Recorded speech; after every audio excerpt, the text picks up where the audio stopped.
여러분 안녕하십니까? 대한민국 선거 역사에 큰 충격을 안긴 6.3 지방선거 투표용지 부족 사태. 이 사건에 대한 중앙선거관리위원회 진상규명위원회의 조사 결과가 발표됐습니다. 진상규명위원회는 이번 사태를 단순 실수가 아닌 선거관리 체계 전반의 총체적 부실로 규정했습니다. 더 나아가 노태악 전 중앙선거관리위원장을 포함한 전 현직 간부 12명에 대한 수사 의뢰를 권고하며 강도 높은 책임 추궁에 나섰습니다. 과연 무엇이 문제였고 앞으로 어떤 후폭풍이 이어질까요? 지금부터 자세히 살펴보겠습니다. 지난 6월 3일 치러진 지방선거는 국민들이 소중한 한 표를 행사하기 위해 전국 투표소를 찾았습니다. 하지만 선거 당일 예상치 못한 상황이 벌어졌습니다.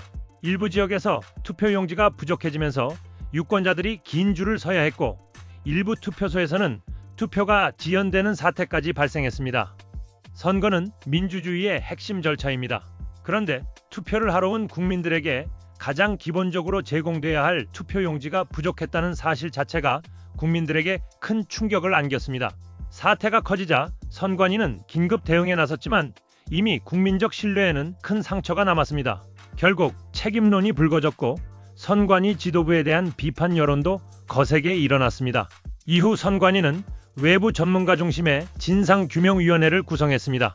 위원회는 열흘 동안 선거 준비 과정과 투표용지 인쇄 계획, 수급 관리 체계, 보고 시스템 등을 집중 조사했습니다.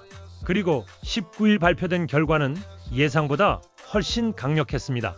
조현욱 진상규명위원장은 이번 사태에서 드러난 문제를 선거관리 시스템의 총체적 부실이라고 평가했습니다.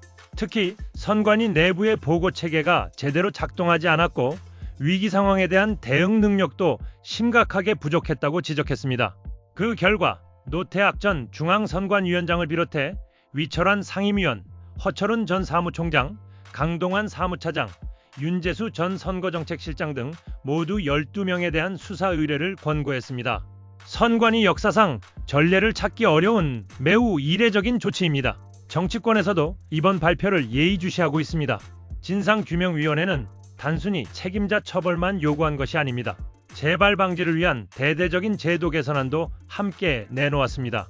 첫 번째는 투표용지 인쇄 체계 개선입니다. 선거 당일 예상치 못한 유권자 증가에도 대응할 수 있도록 투표용지 확보 기준을 대폭 강화하자는 것입니다. 두 번째는 중앙선관위원장 상근제 도입입니다. 현재는 비상근 체제로 운영되고 있지만 앞으로는 상시 근무 체계를 통해 책임성과 전문성을 높여야 한다는 주장입니다. 세 번째는 감사원 감찰 범위 확대입니다. 독립기관인 선관위 역시 국민의 눈높이에 맞는 감시와 견제를 받아야 한다는 목소리가 커지고 있습니다. 진상규명위원회는 이러한 개혁이 이루어지지 않는다면 비슷한 문제가 다시 발생할 수 있다고 경고했습니다. 정치권의 반응도 엇갈리고 있습니다.